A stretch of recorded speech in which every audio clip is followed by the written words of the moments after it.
Promoto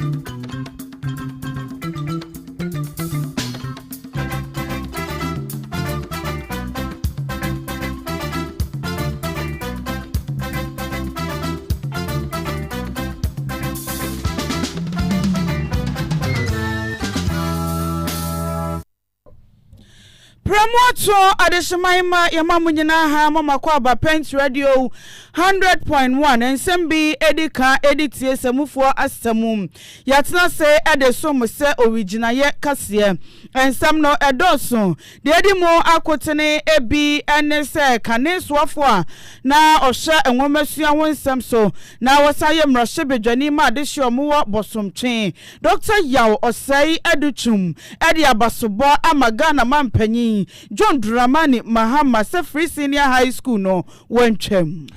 na sanso na mrahye bedwani di ma adehye omo afutu abato empesua so kire mu se ekwan ya empanyufo ahye ma yede abranya efaso no nyame nukure ni ha adwene pa Ebobo somende toso mienu menteme ho ase kakra bi ama no homene so ewo akwatia by election mu no NDC sofo azoka aposifo acheno na sanso so na Institute of Economic Affairs wamo kire mu se siema nkrofo tumi krata no mgusu etu foma gudie no ebeya campaign for hwa na yentwen sensan ansa Ensemble eka we ho ena semufo asemo na yatna se edeso mu se original ye kase On Pent Radio 100.1 yamfa kase ni mu aseda kase no ema ohenere spices ena ohenere non dairy powdered milk ayo madama ena wo mobo ye chidom sikafam non dairy powdered milk no ebu adwaman so etawofo mo ma bani bi eni ebebie wo madwene mo so mpanyimfo no munni bi enuane nuro ahyemu ma entimu di no mo tede na sama mo apomoden mapa oba wo ye aduane a spices na doso etemfa ho ne aduane a wo ye obenya eso ene ne spices akenka fo mote ye ne ewo kase mu eye me maame adwo ahenkra kachi mene adwempa hene kofi mensa busuafo ya da ye ho tiawa ne ajaboafo nkra to ye ba ensam ye di mu nkyeremu etoa so Midofo a mini hu agro na say die waduane ne da no ayesronko anyo mura ohenere spices abefi aduane de ayesronko ohenere chicken seasoning se wo toto wo chi ana wo ye akokọ nam ho bibia fakakra som froye no ohenere stew seasoning no be manageta jollof no ohenere jollof seasoning ma no hwam ni odew mu odew fried rice no kra die ohenere fried rice seasoning e ma me fredwa frede aponchin kakra no me de ohenere go seasoning na ye asam na ne se mira ohenere seasoning powder ya woni beef shrimp noodles any de keke ka ho anunsu de aduane ne hwam ne ne de no ubedi adibio enti obapa ohenere spices abama yen aduane no aye de efrise ne die ne nso aye de ohenere spices de ye e wo dwa hodro mu etu phone for 020-780-5398 and 0244-525908 FDA agi edwadien kratoi atum Adeshe yema makwaba na ensem no munchiremu no yemfa ensomo ye hyase ewo enwomasuo mu kanesoafo no hye enwomasuo wonsem so no san ye mrahye bedwani ema adeshe omo abosomtwe abato mpesua ne so eye Dr. Yaw Osei Aduchum ono na ekasade abasobo ema mampanyin John Dramani Mahama na memuo Free Senior High School policy no wonye na dwene se wotwamu ye nyina ye nimse ye mampanyin dada na danko akufuado ena di free SHS no eba ye na Ghana fo bi eyam hyehye wo mo se anhwe ye na mamuo ne dane na mampanyin John Dramani Mahama edenensa akwa policy no na Dr. Osei Aduchum etna se na fe NDC fo wo mo bosha wo mo hye no waye review ewo mu na no ena wo che se wo mo brepa nye se bia wo mo bosha no wo mo tokoso a wo mo edi so wo mo bre na so je be ne dan wo mo nyamfo mo nsa enyanka Free Senior High School policy ne de wo de abasobo ema mampanyin mebo mampani aba so say free senior high school or twaso nhihye bebrebe ho no mo kan manifesto no mu e wo free senior high school ho say omo ba omo beye ne ye me de say ye twaso enti enkoba ase yitwam ne bia enkwara no akotena abonten eno ye na eba nhihye ya amuka so mbe no soronko omu disika nyina akoma headmasters na headmaster apeso koto odwa abreach anu akoto no okun na de amankwara ho de omu ye no bosumi be na ekonum no hu se nyedwuma to ma change ama buffer stock any commodity exchange has started supplying nuane entom de akode ani ye na busa Charles say headmasters no omunyum sika nyina na de minim no me Charles for kasa so yasampa sa wo ye bibi no bi kasa nye no oba no so be de wo ye no ache say wabo abaso ohun wuni aban mu a wo kasa esronko na amusi fide kirabo a nisu ye sronko Adishia ni ayete ye eye mrashibedwani ma adishia womo ewo bosomtwe na woye kane soafo a wo hye enwomesua eho ensem so Dr. Yaw Osei edutu na abusuafo sadi ye nyina yenim ese eye abronya DC okwakodin senseme ewo eye apolisifo sadi abusuafo ye nyina yenim se abronya DC wakodin senseme ewo apolisifo akache na ni nyina mu no ene sa apolisifo no moto omo nsa de frɛ opanyin ni se womra na womo ehwehwe nsɛm bi a kyese akɔso mu gidie se entwa ye emu ampa bono eye mantamu no titani de ma MPP amanyokondi ose yo no afiri akomapam ekwa apolisifo aso ye okoduru apolisifo ni di nkomo ewie ya yesi abo asem no achi e de ama eye national investigation eye bureau for se womo so ento aso na no ananam so bie ama domketo a womra sebetwam ano ba no dani onu kro ya eye mra sebetwani de ma de shomo afutu abato pempesua so mfimfini mantamu onimanyamfo Alexander Afenyoma kekire mu se nyame anu kro no gidie pa sa eye trimupo bi atachire sanse ekwan ya abronye DC yede no enam so no ogidie se anya kwa papa so kra na wose aposifo mafre opanyini wono aba matoto na no awie eba ne sane yesanso de ne kwama eye NIB fo se omonto ensam no so ogidie se trimpo de nyina ne se abase yede ne ko no ne yede ne ko hye ba bi kakra sa de agya chama wuntumi ko fa bi mu one magakra ko ni mu ansa na wose yakoba ne sa no omanyi sa de yecheche ne fai ne kwa so ano no ana na ochese ne edai nyasam ketwa akra circuit court ho ene ye de abronya kwa kopie mu ona yakwa kwatoa ne nsam no so ho nim no se MPP adehye no ma ditwi akobo awrem ho nim no enya asam ketwa tie ho na eye owura Afenyoma akensuso ne nsam twafo twetwe nkoma a wodi nsam etudwa.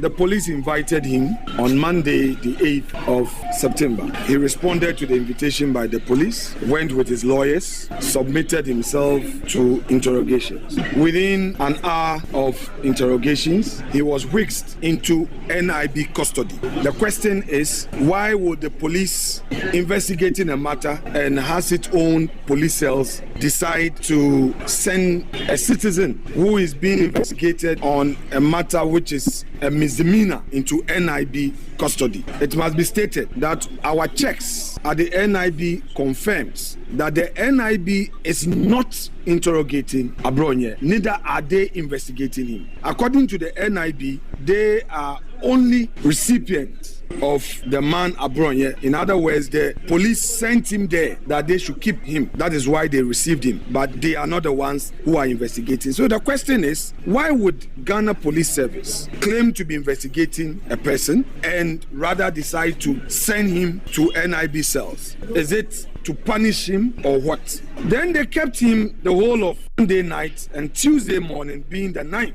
he was brought to court. The police insisted that they still needed him for further investigation. Therefore, they want him to be remanded into lawful custody. Of course, the judge upheld the application and remanded Abronye to be brought to court today.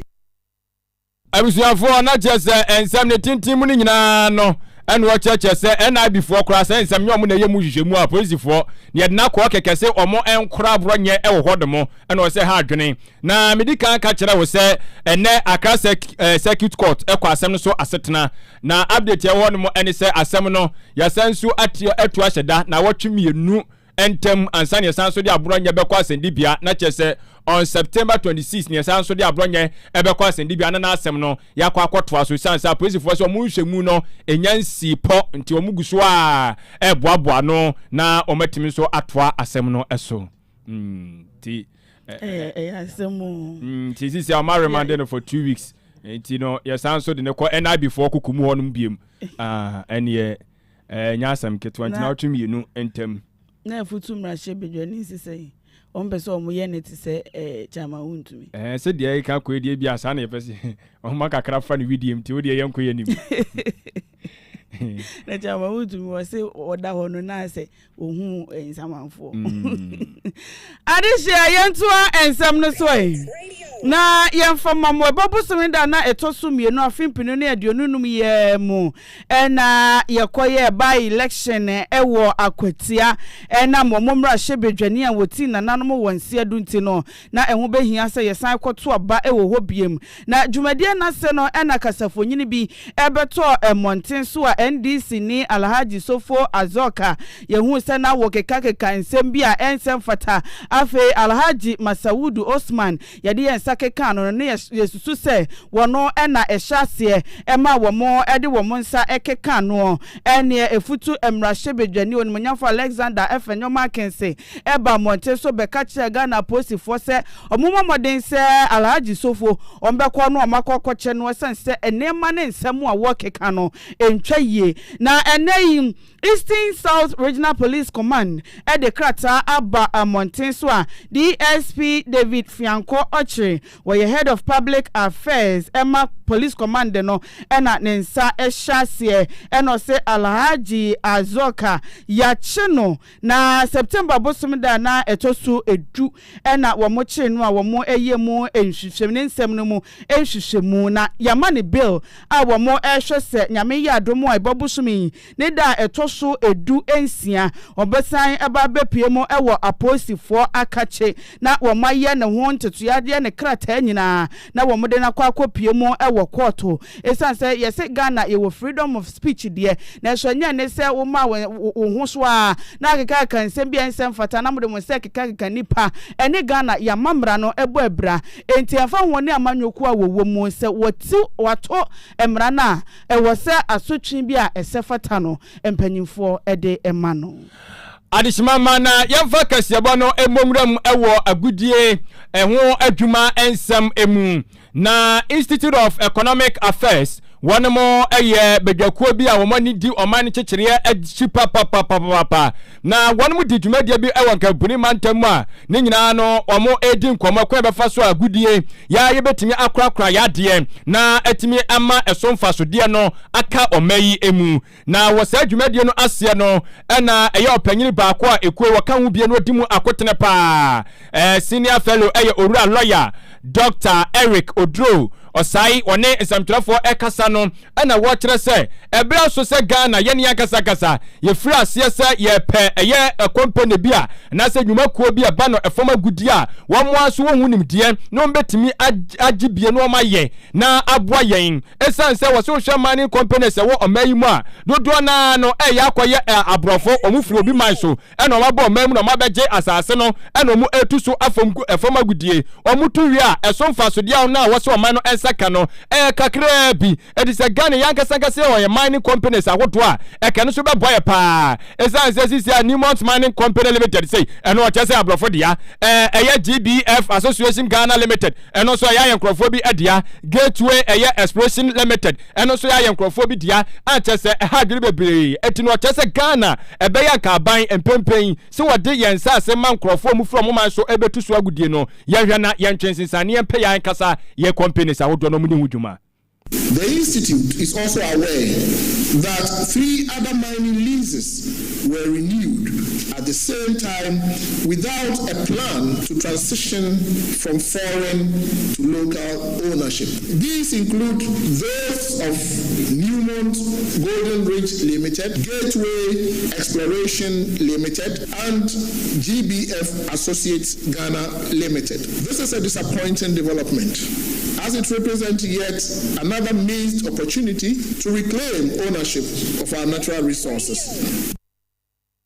abusuafo eni a wuti ye wano eye senior fellow ewo eye Institute of Africa Institute of Economic Affairs lawyer Dr. Eric Odro osai enono na eno achino opanyin no eye board chairman Edema Institute of Economic Affairs Dr. Charles Mensa one should be kan HS Ghana was etimi esi gina ye Edema ye ho na ye ni ankasanka money company no yen so masene ne mo enso so akonya said ye beya ye gold no wo so betimi atototo biye na ya boaboa no ene na chese we work gold board for and work kire wo mo se agudie no yen hwe ne yen trim enya se Ghana kwa na ye ba betoto no ye ma kwan na afi no other companies so no ye do to be enfri mo enchena sada ni da nyina no abrofo nko adwadie no eya hayen.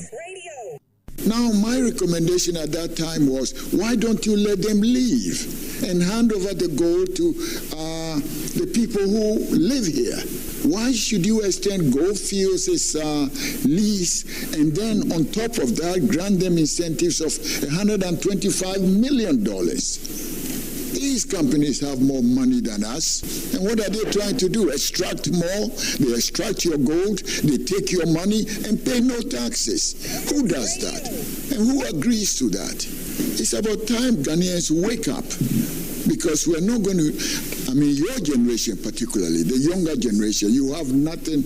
but just poverty if we keep going this way. Enti mentra man ko fo mfiri omoma mu emetutu agudie mfa nkosa nkoye omoma yi na da ye nsi apene wa bre na nanam den saase agya ye se yeso ye didi mo ye di bie ye enti ani a wuti ye eno eye board chairman Edema Institute of Economic Affairs Dr. Charles Mensa. Public Utility Regulatory Commission PURC eye adwumakuwa wamose yenyina mahwoden afe yemframaja ene yensuo ebo eso na wamode ababetu dwose October bosomi edi animu ninda edi kan wamo hwese ene enyina mahwoden eto na na se bua yetua no wamo ebetutumu kakra ene ebetu odwa no yatwetwe ne sere ne abasa yesese de yetua no kura no ano oden na mo sande bia ba beka won de na ekoye atwamene bo na no na International Monetary Fund the IMF for and so ene ensemtro for aye ehyiemu afasansem ho ewo Washington DC enra da ebobusumi ne da na etoso edu baako afempino ene aduono enumye mu Director of Communications Emma IMF Julie Kozak wono ena ene ensemtro for atwetwe enkoma wo chemechese PURC for ensem wo moka se yenyina mahoden ebo no mo ba betutum no wo mo ne wo mo eya adwen papa so pa nwoma so enye nanu mode na emom ne yie mu ntia se ebeboa na yenyina mahoden ebetimi afa ne ntampa efra ewo mayimo na enkoba se ene yedeka ene yedum ye so no etuo ebetwa nti ena omususu se PURC for edisa enhyehyeye no eba wo mo hyese bambo anase support bia omubetimi ede aboa no so eyade se omode eniema begu akwamu na omode aboa yen Adishimama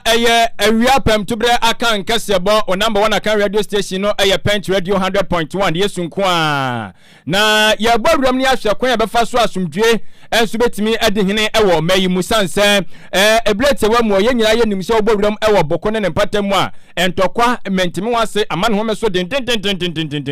na abusua mienu entam entokwa eno ye mamprusi ene kusasefo na abusuafo asante mantamu biaya huduo bia na sa kusase ne mampusifo ebirim etie tituru kra ne aso asem patam ho na nsem wo no ote ya o mo sesa boro so ho mo na nya asem ketwa na abre ho pa sokore mampom municipality no emu enam so kra ma wohini bi oto nananam ewoye ensiato ema eye orua bi so adivisia aduasia wo so to nanam ewoye ensiato na sade ebeye na asumdwe ebetimi edihene entino enam so ama asante mantamu abegeku a wo mo ana ehwe asumdwe dwumadie ne ntotoye eso wo matimi betimi atonsa e de afra abusua mienu yi ene omo asinkonya awesa bibi de agu omasum se eja etreni tre enka eno sa ne ma kwan ma bontesofo mefa nkodi ewu yentem yase yase ne tekyerema munya asema omo ane siesie obi afra bonte mesiesie ema wo mo etu edi adesade adwebere wo mo hwe na asomdwe entimi anya adwuma na empose bokoni yase ntokwa asi wonom na se uba santimantamu a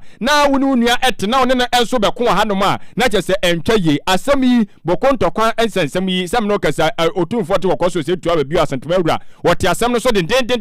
a ohwe se betimi enso awie ka na Asante Regional Security Council no womoto omsafra busua mienu no ene na nya asem keto omo no munyina etimi din koma entiase aye adwuma na nkomototwe no achie no na Pent Radio ne head of public relations edema Asante Regional Police Command DSP Godwin ahianyo edwetwe command ebusa ne se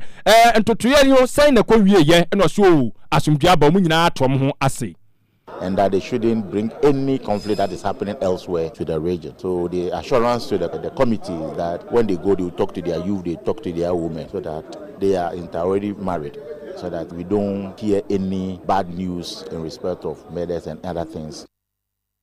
Abusuafo eni awuti ye wono kasamafo ede ema Asante Regional Police Command DSP Godwin ahianyo ena otene nkano na sadwumadie no ase no Asante Regional Executive Secretary edema National Peace Council Dr. Emmanuel Bedu amwa no so ewobi ena wo kire ni so de ede a kire busua mienu mpanyufo mudi wo manim ena omo ebaaye so omo nyina to omo ase na sisi omo ko omo kwakọ boss dwon dawura de a kire omo nuam no eye eni so awgidie se ebeboa.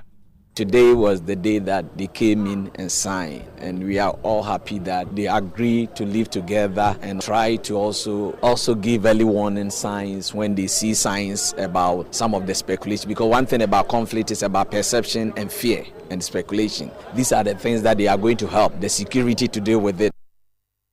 Eni chetwefo panyini ede ema National Peace Council wo Asante Mantam ha Dr. Emmanuel Bedu amwa ne krakra mu no empanyufo mu edi abusuakuo mienu enimba ye mekere kusase ne mamprisi no wo mo so twetwe nkoma mo kire mu se wo mo ani ajepan se de nkoma twetwe no akono na wo mo so no mo titaafo bekọ akokasa na afia asomdwe ayadwuma. We are going all around group by group, giving them the information, the outcome of the meeting. Taking revenge will not bring peace to this issue. Whoever knows that they have intimidated him, they have killed his brother, they have beaten him, he should forgive you and let peace take his own course. To see each other as a brother, as brothers and sisters. We are not importing any conflict from Boko or anywhere to Asante region or Kumasi to precise. So we've agreed, because we are here for businesses, we agreed to each community to contact their business peacefully without any interference. Abusuafo wei eye empanyufo mudi abusuakuo mienu eno eye kusase ne mamprisi wo Asante Mantamu titru ene eye asoase mpatam wono mo no sade be betumi atena se asomdwe ekwan so. Yantua kasiana so emamo na enhwehwemu abetodwa se Ghana for ye population ni nyina no ohamu nchemo aduasa ekiripo mienu ena enya kwanya anko sukumo ankwaje enteteye na kane Director of Education Onimonyamfo Mohammed Harun Cambodia wasisa sobo ni nyina yemfa mo awufuo ni bi esansa awufuo ni bi wo momma nwomasuya nyade a ehunhia wo mokura ene obehwe na ye twenkoda no wafuom na ye de wo mo ye eniema sabinka ni kwansa enkoda eye ene free SHS aba akora bia wo ho akwanya se kobekwa akotena classroom na wakwa akosua de ne so awufuo ni bi emma wo momma no that opportunity. The consciousness to educate every child in Ghana has been well spread to all Ghanaians. In Ghana, the slogan and policy is that no child should be left behind. That's why we have free education, basic education, even now up to senior high school, just to make every Ghanaian child get that kind of education. But some parents still are recalcitrant and they refuse to send their children to school. Some of them, for various reasons, they use children for farming, they use them for fishing into cocoa farms. They use the children. So they refuse to send them to school. So it may be one of the causes. In the days of Kwame Nkrumah, we had this compulsory education, and children were arrested during school hours. Children who were found loitering were arrested and they were sent to the police station, and their parents followed to the police station to pay some fine before the children were released to them, especially in the north. I can give you example in the north. As for me, my junior sister was arrested in that manner because she wasn't going to school. We still have them in the north. That's why this complementary basic education has come to play a very good role. Na enu no ana yebusa no na denkyere efa apo a ye twonsohwe ewo omayimu a enkwada no ede hyehye wom ho ede kwa achechefo bi so mo akwanya emo mu wie mu no na oche mo kire se no akwada bi akwotwonsohwe ewo omayimu a wo feel se apo no ewo wo ho kwan se wode kwowura mu ekwokwotwere se abeye ade a yafa ne saa ya ye no normal ena akwada bi a edi bi sha ne ho ekro achechefo ni bi so ka ho bi ena nkwada no edi saa edwuma no etu ono osusu se eye saa de no ena akwakofa enwiemu ewo nsohwetwere mu ede aba na no ena wo to aso biem no se enei akwada kosuku a aban se ma ye repeat no nti akwada no wo resa de nkura ne ama ne konanim enti wo se wo bawie obekọ nanim de wontina se na wo nsua de ni nyina eka ho bi. About exam malpractices, it is becoming a right for the children now. That's their perception. And schools where they are prevented from cheating, the pestos are the masters and mistresses, especially those who don't allow them to cheat. They feel that those teachers don't like them. They don't like them to succeed. That's why they are preventing them from stealing. And this starts right from the junior high school. Some of these students, after BEC, you don't know how they wrote the BEC, how they passed the BEC, and they find themselves in senior high school, and they know nothing. Some of them cannot write a complete statement in the right sentence. Even at senior high school, and probably even a higher education, they think that they should have the right to copy. And that's why they are not serious. They don't learn. Some of them, they are admitted, they are placed, the government will suffer and place them in senior high schools. But because of the fact that no student repeats, there is no cut-off point, and a school cannot repeat a student whether the student passes or not. So they are not serious. If a student is to repeat, that is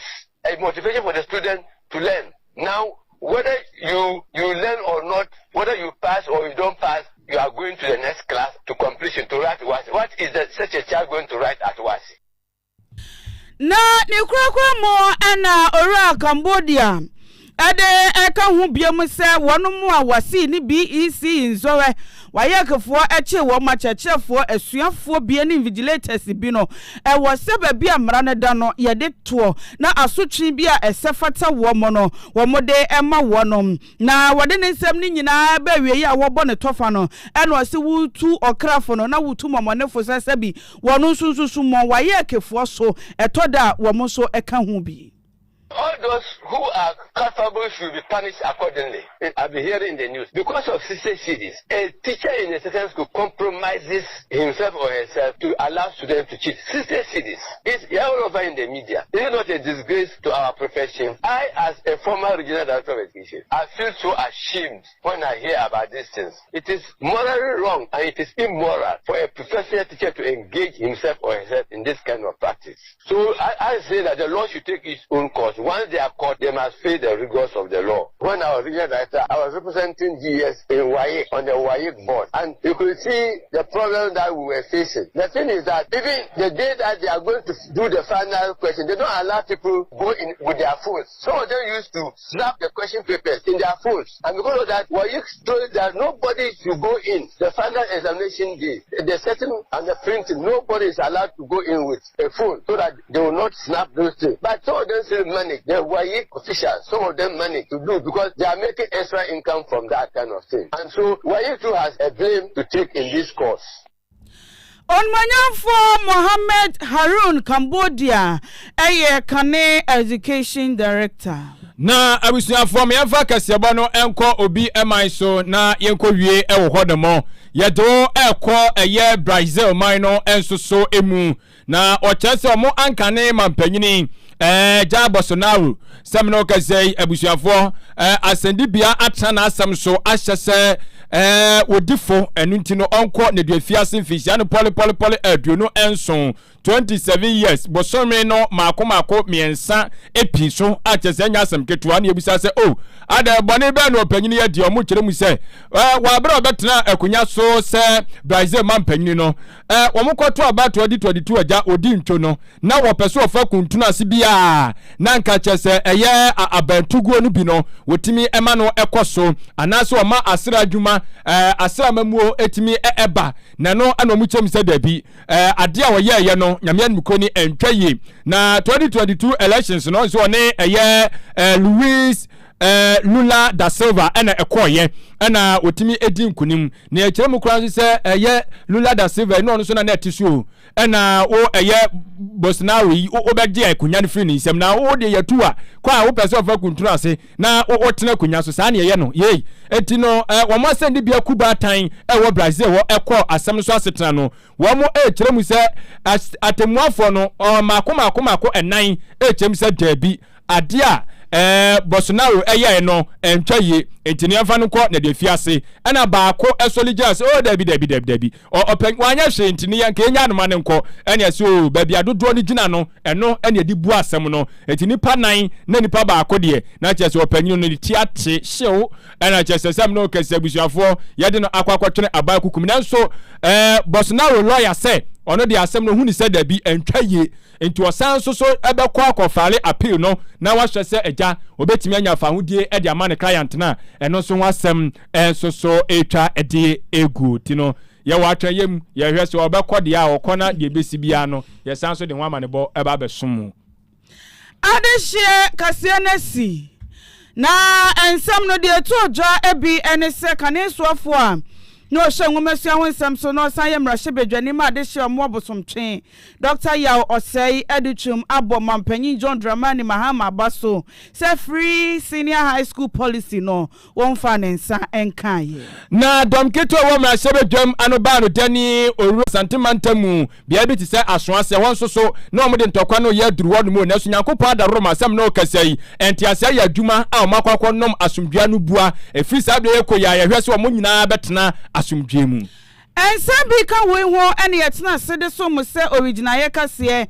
wo Pent Radio 100.1 kase ne mu aseda kase enkoma ohenere spices ene ohenere non dairy powdered milk omadawroma ene omaso ya sene sika fam ohene banyako ene yesamufo ono atena fidie na chichinchin fidie ne funuma ene obobo ene ne nyina eka ho ede ema yen se KOK adama ene ode ye ko entintan fidie ne so akenkan fo motse yene ewo kase yi mu eyeme mame ajoa ahenkra kachiri mene adwempan yene Kofi mensa adwene papa na papa endi wani mu kan abusuafo kase bonasi yema mo nitie